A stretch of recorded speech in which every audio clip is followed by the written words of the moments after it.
Hello, ¿cómo están? Bienvenidos a un episodio más de No eres tú, son tus hormonas, el podcast.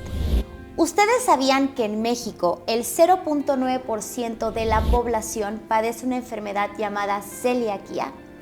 La verdad es que a mí se me hace una cifra bastante grande. Siento que es un tema muy controversial dentro de la medicina y muchas veces con poco diagnóstico, por lo que el día de hoy vamos a hablar de todo lo que conlleva o lo que es a un pacientito celíaco, y no hay mejor persona ni doctor para ese tema que mi querido colega y amigo, el doctor José Ramón Mena. Muchas gracias, Gladys. Bienvenido otra vez al podcast. Es un tema padre, amplio, muy amplio, pero que siento que es de suma importancia que la gente conozca, pues sobre todo los factores, qué es la celiaquía, porque muchas veces lo podemos llegar a confundir. Y me ha llegado a pasar que ciertos pacientes que tienen como que esta sintomatología continua piensan llegar a ser celíacos y no lo son, ¿no? Entonces, pues nos arrancamos con el tema. Y creo que, bueno, vamos a definir antes qué es el gluten. El gluten es un conjunto de proteínas que son las principales proteínas de almacenaje del trigo, entre otros cereales como la cebada y el centeno, y que principalmente están compuestas por gluteninas y prolaminas. Eso es el gluten. Y mucha gente, cuando tienen que llevar una dieta sin gluten, se estresan mucho porque lamentablemente sabemos que hay contaminación cruzada, ciertas salsas incluso porque las espesan con algún tipo de harina. Claro. O sea, sí es un tema fuerte cuando estamos hablando de una enfermedad celíaca. Por supuesto, una dieta libre de gluten va más allá de no comer trigo y no comer cebada y centeno y los granos que naturalmente contienen gluten, porque muchos alimentos procesados están contaminados de forma cruzada, sí, con gluten. Ahora, si nos vamos a la celiaquía como tal, ¿qué es ser celíaco? Ser celíaco es una condición que requiere de una base genética y es una respuesta inmune ante la presencia de péptidos derivados del gluten en el intestino, que cruzan la barrera intestinal y desencadenan una reacción autoinmune a nivel del epitelio intestinal, inflamatoria, y por lo tanto complicaciones sistémicas.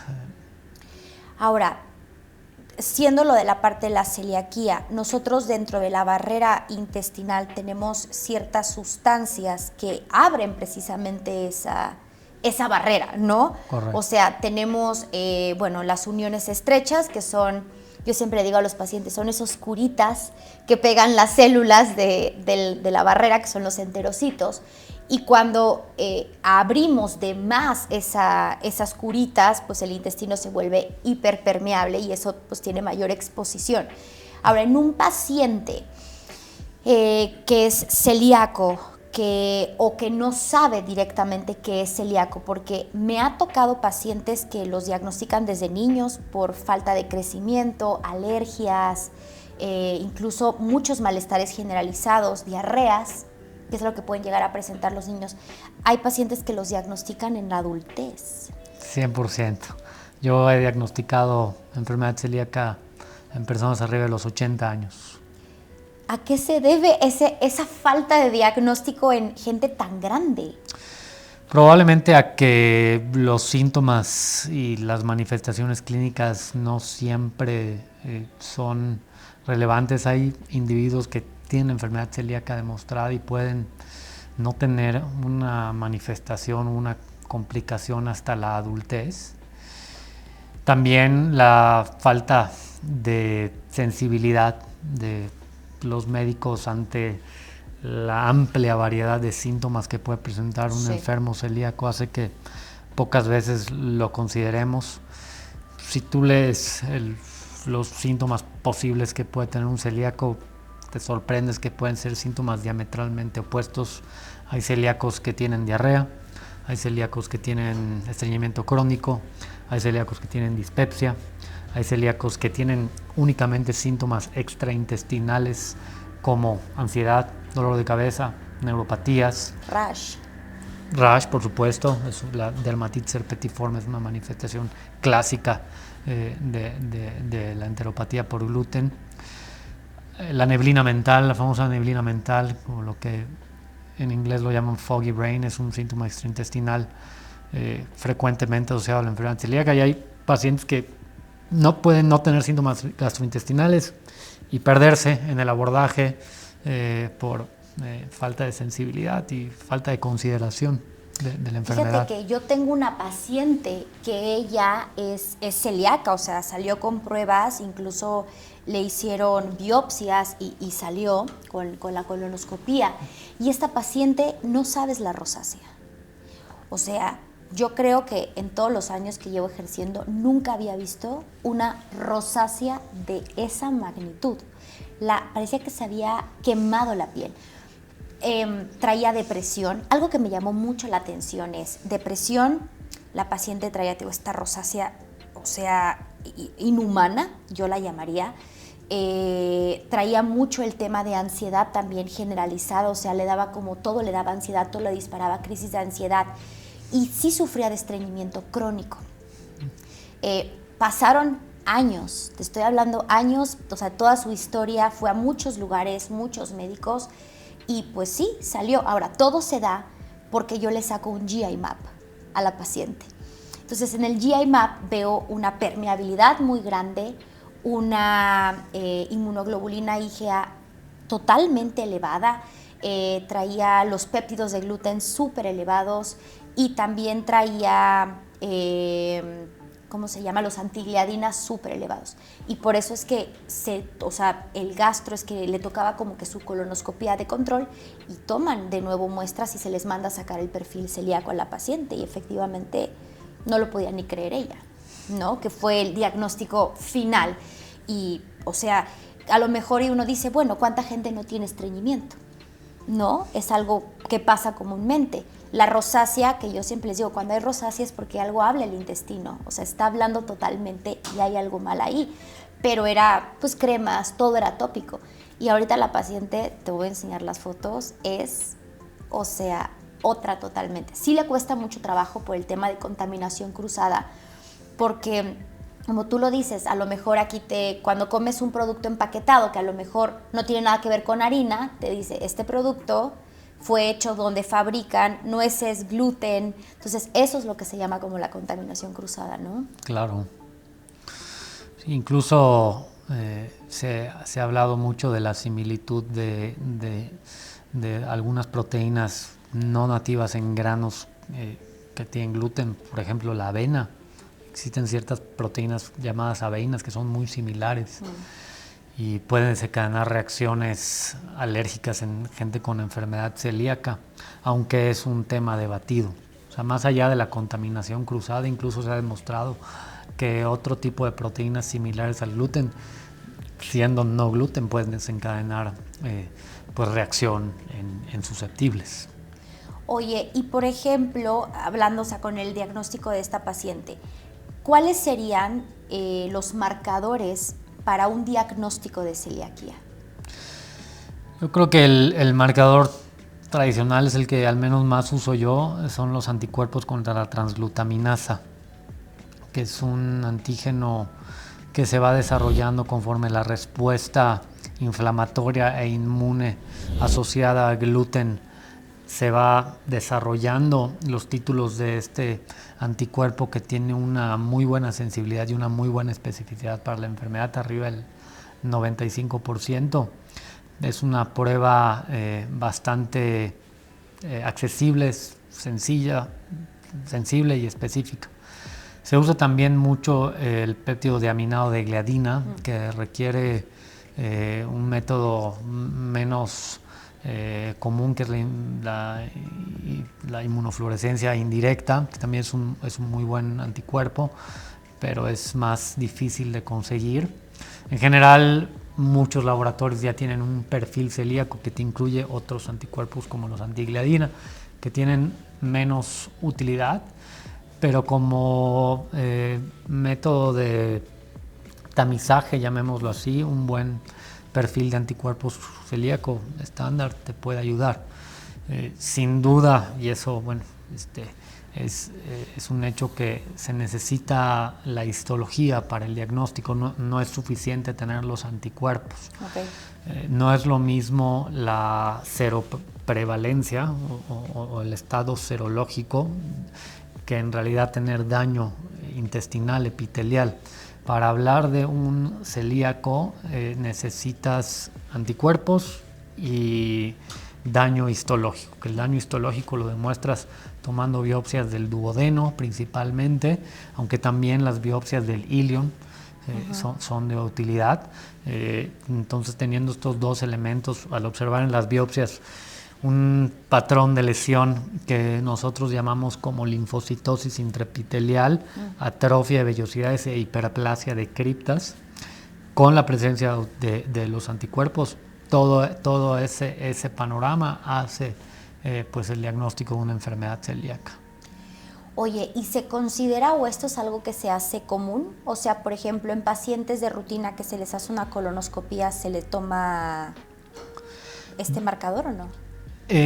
Bueno, es una pregunta muy buena, Gladys. En lo personal, mi threshold para tomar biopsias de duodeno es muy bajo. Las biopsias de duodeno tradicionalmente solo están indicadas en el paciente a quien tú estudias endoscópicamente por la presencia de diarrea. Okay. Pero como ya vimos, la enfermedad celíaca no necesariamente se presenta con diarrea, se puede presentar con lo contrario, con estreñimiento, dispepsia. Yo a todos los pacientes que le hago endoscopía alta, salvo tener una razón para no hacerlo, les tomo biopsias de duodeno. Yo he metido gente a endoscopía por X patología, por rutina tomo biopsias de duodeno, a menos que de verdad vaya por algo muy dirigido. Sí. Pero me lleva sorpresas. He encontrado gente completamente asintomática que le tomas el duodeno y tiene una lesión compatible con gluten. Wow. Esta lesión de linfocitosis intraepitelial con atrofia y vellosidades, que ojo, no es exclusiva de la enfermedad celíaca. Existe alguna lista de condiciones que te la pueden ocasionar, pero ya es una lista finita de causas que te pueden ocasionar. Entonces, si ves esa lesión en el duodeno o en el ilion, siempre hay que pedir el perfil celíaco. Se me ocurrió este tema de las personas que solo tienen anticuerpos. Y es un escenario clínico muy interesante. Te lo has preguntado, Gladys. Imagínate que llegas a una persona que solo tiene anticuerpos elevados y le haces una endoscopía, le tomas las biopsias y no sale la lesión histológica. Este grupo de pacientes se llaman celíacos potenciales. Que se sabe que es gente que tiene la genética, tiene la respuesta serológica, pero su intestino todavía no se ha afectado. No tiene el daño. No tiene el daño, ¿no? Ese es también como otro subtipo de celíacos interesantes, ¿no? Fíjate que esto es algo, y te lo voy a pasar un poco, por ejemplo, a un tema de tiroides. Existen pacientes, por ejemplo, dentro del hipotiroidismo de Hashimoto hay ciertos estadios de la enfermedad. Y cierto grupo de pacientes, cuando apenas están teniendo una respuesta autoinmune o están en ese proceso de una tiroiditis, o sea, todavía no tienen una enfermedad manifiesta, los pacientes, si tú les sacas un ultrasonido, todavía no tienen esta infiltración linfocitaria al tejido o la glándula tiroidea. Su tiroides está intacta, aunque tengan los anticuerpos en 5000, todavía no tienen un hipotiroidismo manifiesto, pero la glándula está intacta. Aún así sabes que si esa respuesta autoinmune continúa, va a dañar la glándula y detonar la enfermedad. Suena sin duda algo muy similar. Sí. Mira, o sea, eso es bueno saberlo, porque al final, bueno, yo no sé dentro de la parte gástrica cuántos pacientes a lo mejor estén así y que les digan que pues no son celíacos. Yo he tenido casos de gente que tiene anticuerpos muy elevados, se le hace el abordaje con las biopsias, tiene una lesión epitelial muy discreta. Este tipo de pacientes sin duda son celíacos potenciales. Aunque es lo raro. Lo más frecuente es que si tienes los anticuerpos, normalmente vas a tener la lesión epitelial. Y ojo, también hay celíacos seronegativos, Gladys. De hecho, se habla que hasta el 10% de los enfermos celíacos pueden ser seronegativos en anticuerpos. Es una enfermedad bien compleja y no es infrecuente a veces tener pacientes que estudias por diarrea, tomas biopsias, te sale la lesión histológica que es compatible con gluten, pero ya aclaramos que no es exclusiva del daño por gluten, le haces los anticuerpos y están negativos los anticuerpos. Estos pacientes podrían ser celíacos seronegativos. Oye, ahora, ¿qué pasa con los pacientes que tienen intolerancia al gluten no celíaco? Este tipo de pacientes, lo que se llama sensibilidad al gluten no celíaca, es un grupo de pacientes que, bueno, en la población general se ha descrito que hasta el 5% de la población general, tal vez más en otros estudios, hay estudios que reportan hasta el 20% de la población como sensible al gluten no celíaca. Pues son individuos que, aunque no tienen una genética que te predisponga a enfermedad celíaca, aunque no tengan una respuesta serológica, aunque no tengan una lesión epitelial, de hecho son las condiciones para hablar de sensibilidad al gluten no celíaca, o sea, un individuo que asocia la presencia de síntomas gastrointestinales X, diarrea, distensión, estreñimiento, pues sobre todo diarrea y distensión, al consumo de gluten, pero que no tiene los anticuerpos ni el daño epitelial, pues estos son sensibles al gluten no celíacos. Estos, para diagnosticarse, entre comillas, requieren de una prueba o una dieta libre de gluten que demuestre que el gluten es la causa de los síntomas. Fíjate que yo sí, en la práctica médica, sí he tenido gente que después de quitar el gluten sí ven mucha mejoría, incluso en dolores de cabeza, acné, estreñimiento. O sea, que no quede duda, la causa más frecuente de problemas por el gluten estadísticamente es la sensibilidad al gluten no celíaca. Sí.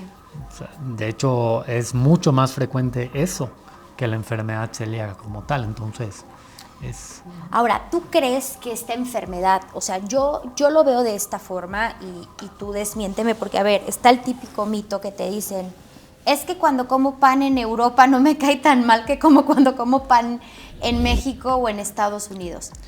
Y está lo del gluten genéticamente modificado, que en teoría por eso es que allá el gluten es más limpio, no lo quiero llamar como limpio, pero bueno, es diferente. Sí, mira, la sensibilidad al gluten no celíaca realmente no se sabe con exactitud si el problema es el gluten. De hecho, se habla mucho de la presencia de fructanos en estos granos y estos productos que contienen gluten, pero aparte contienen otras cosas que pueden desencadenar síntomas.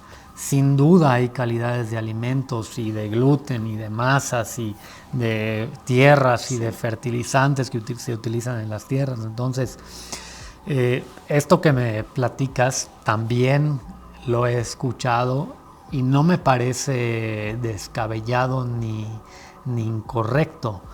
O sea, yo creo que es, por supuesto que hay, sobre todo en el sensible al gluten no celíaco, por supuesto que se puede hablar de calidades de alimentos y pues, sin duda los granos europeos probablemente sean más limpios en cuanto al uso de pesticidas, a la calidad de las tierras, entonces yo creo que sí es correcta esa. Es que sabes que yo creo que, a ver, también al final, bueno, sí, como toda enfermedad autoinmune, el patrón, bueno, sabemos que el sistema inmunológico en su mayor parte está también en toda la parte de nuestro intestino, ¿no?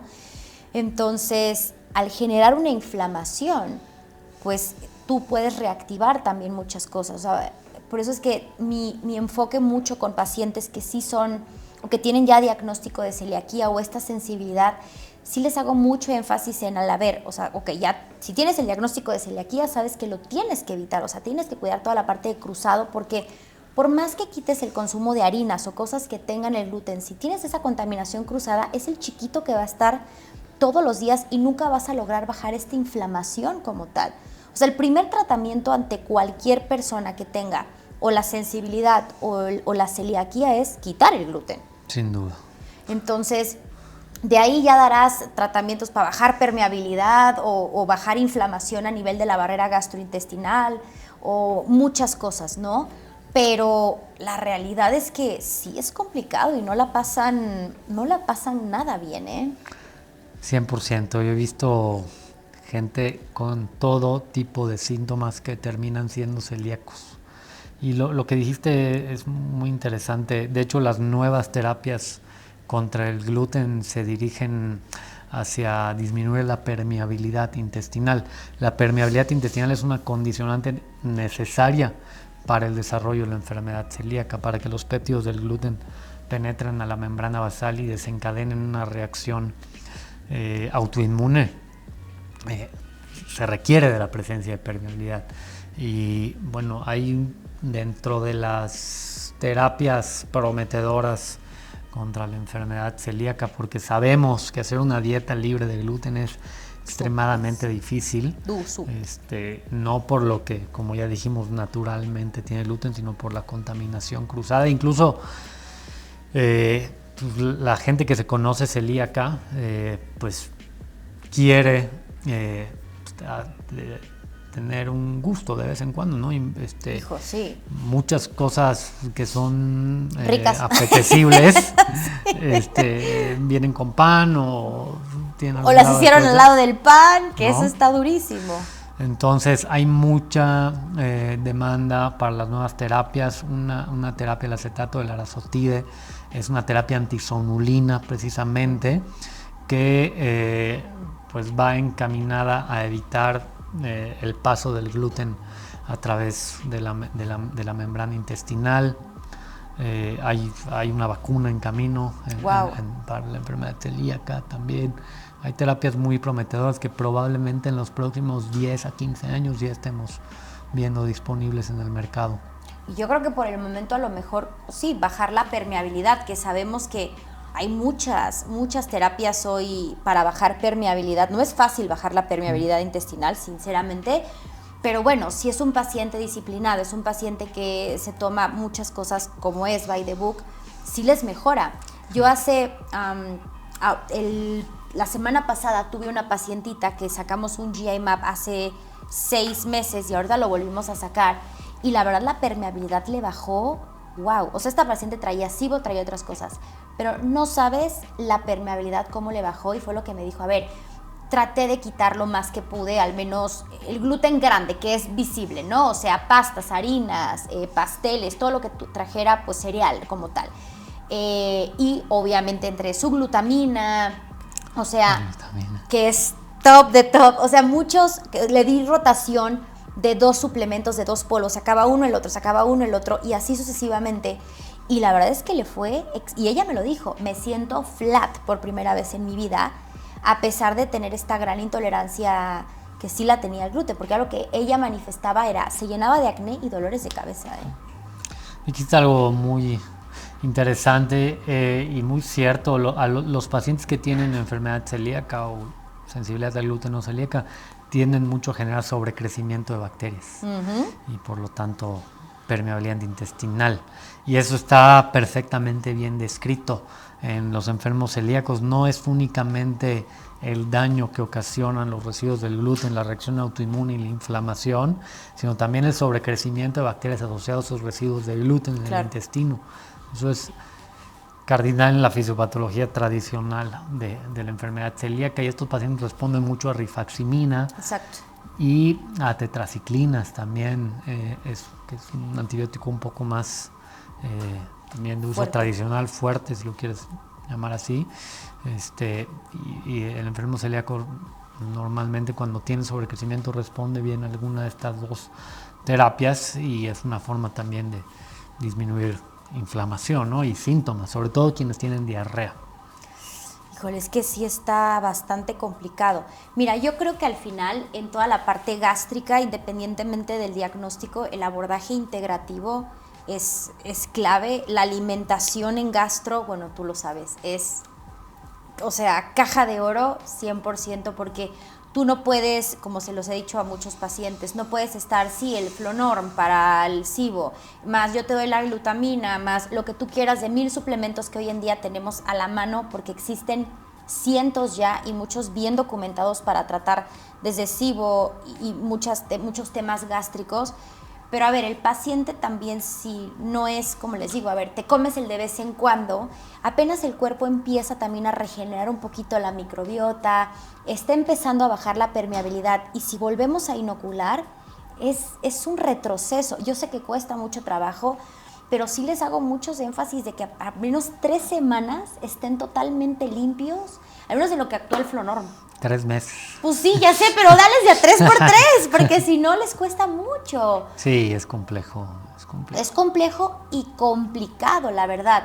Y yo siento que hoy tenemos muchas herramientas, o sea, bueno, están los anticuerpos. Si les toca a lo mejor una colonoscopía de rutina, no sé, si pueden llegar a presentar todos estos síntomas, tratar de hablar con la persona que se los haga para ver si queda en descarte hacerlo. Bueno, yo soy súper fan del GI Map y al menos sí te da pues una entrada sin duda.